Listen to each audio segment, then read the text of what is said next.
tortoises are among the most threatened and endangered animals on the planet. And here in the US, we actually have 5 different species, and all of them are at some risk of extinction. So today, we'll be taking a look at them and counting how many tortoises we actually have left.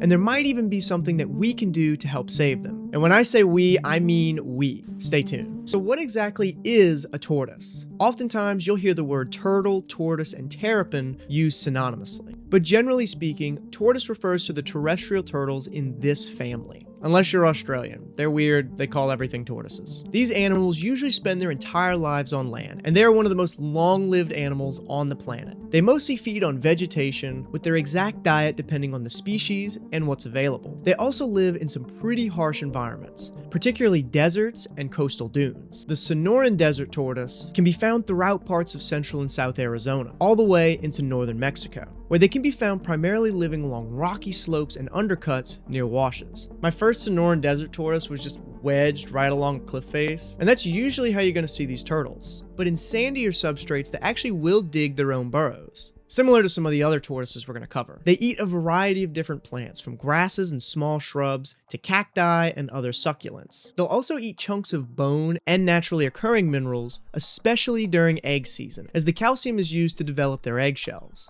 As you can imagine, the Sonoran Desert is a rough place for a tortoise, so water and available rock ledges tend to be their most important habitat features. Development and road mortality are their primary threats, and they are considered a vulnerable species here in the US. But compared to some of the tortoises that we're gonna cover, at least there are some populations of desert tortoises still doing well. One of the biggest issues these tortoises face is people see them and they think it's an escaped pet, so they take it in thinking that, oh my goodness, it's gonna die out in the desert, which is really sad because these tortoises will live in the same places for almost all of their lives. That little rock ledge that you see, that little burrow, has been its home for decades. So if you see a tortoise and you're in the Sonoran Desert, just leave him alone. He's probably where he wants to be, probably. If you're counting the individuals, we probably have somewhere between 800,000 and 900,000 of these tortoises left in the wild, which sounds pretty good, and it's actually good compared to a lot of our other tortoise species. But the general estimates just a few decades ago were in the millions, well into 2 and maybe even close to 3 million tortoises as early as the 1980s.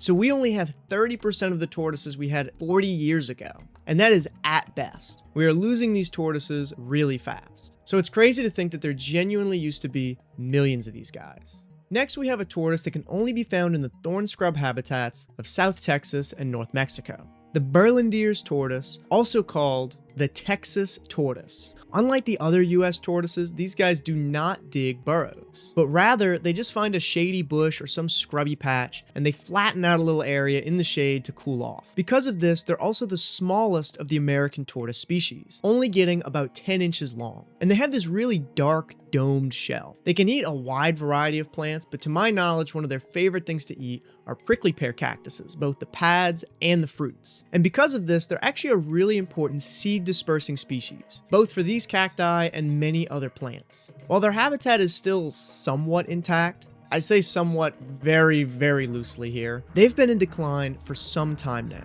The IUCN has them listed as a non-threatened species for some reason, but that's really because they haven't evaluated them since 1996. Both the Texas and Mexican governments consider them to be a threatened species, and thus they are protected. We actually don't have a strong estimate of how many of these tortoises are left. Once again, we haven't counted since the 90s, but their population is nowhere near the Sonoran Desert's numbers. We're likely looking at about 100,000 of these guys left in the wild, and I am being extremely generous with that estimate. So please, somebody get out here and count these tortoises before it's too late. Now for our first critically endangered species. If you find yourself west of the Colorado River, you have a chance to see the Mojave desert tortoise. These tortoises have extremely domed up shells due to having very expanded lungs, which helps them thermoregulate a bit better than the Sonoran desert tortoise, which is really necessary because these guys live in Death Valley and all of those surrounding deserts, some of the hottest places on Earth. Unlike the Sonoran desert tortoises, these guys prefer a much more open desert environment, and they can only live on particular soil types.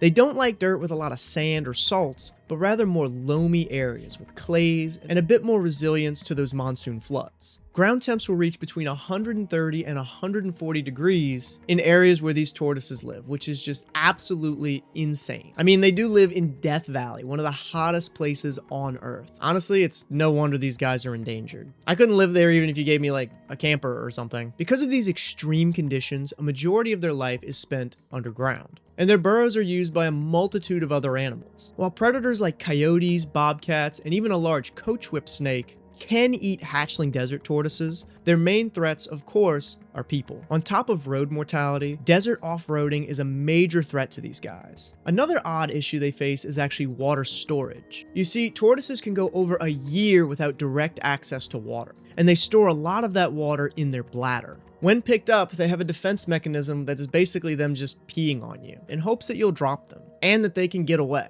Unfortunately, this has a drawback. It can leave them severely dehydrated. Probably one of the worst desert defense systems that I've seen. So if you run into one of these guys, just leave it alone. And it's better for you, they are a protected species. These tortoises have declined by 90% since the 80s, with less than 150,000 remaining in the wild. Keep in mind, there used to be well over 1 million of these tortoises, and it's been well documented. Further development of desert habitats by solar and wind farms, as well as additional road developments, make their futures somewhat uncertain. Also, a quick shout out to the Goods thorn scrub tortoise, another threatened desert tortoise species that is very closely related to the Mojaves, but they only live in northwestern Mexico, along low-lying mountain slopes and outcrops. They tend to be a lot lighter, and they have this more elongated build. Really cool species. They don't range into the US, but I mean, when else am I gonna have an excuse to talk about these guys? I absolutely love them. They look super goofy. Next up, we have the largest and rarest of the American tortoise species. It's the Bolson's tortoise, otherwise known as the Mexican giant tortoise. Now, these guys actually were completely extirpated from the US, but not by human means.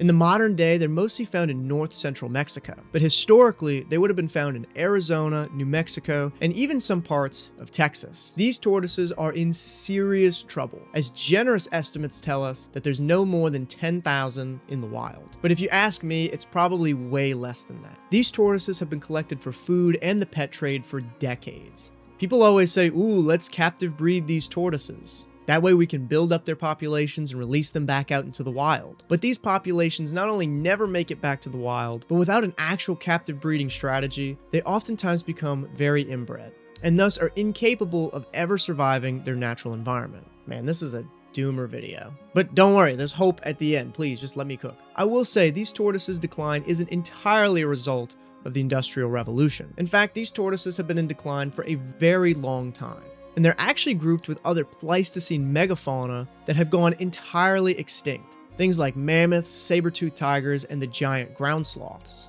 But lucky for us, these giant tortoises have not gone extinct just yet, and there are even efforts to rewild them in parts of New Mexico and into portions of their prehistoric range. Now, I'm not sure about the logistics of that. It's hard enough to bring animals back into habitats you knew they were a couple of decades ago. But hey, I dig it. It's a valiant effort at best, and some really tough lessons to learn at worst. And finally, we have the habitat engineer, the keystone, everyone's favorite little guy. It's the gopher tortoise. This is probably one of the most talked about American tortoise species, and for good reason. They're a highly successful species throughout the southeast US, living in sandhill habitats and longleaf pine savannas. And if you live anywhere in Florida or Georgia, you've probably seen these tortoises around your property. But these guys have been in decline for some time now. Like their name suggests, gopher tortoises are known for digging long, deep burrows, and that's why they're a keystone species, as hundreds of other species in the southeast actually use and need these burrows due to it being a fire-adapt ecosystem. What that means is fires will roll through the underbrush,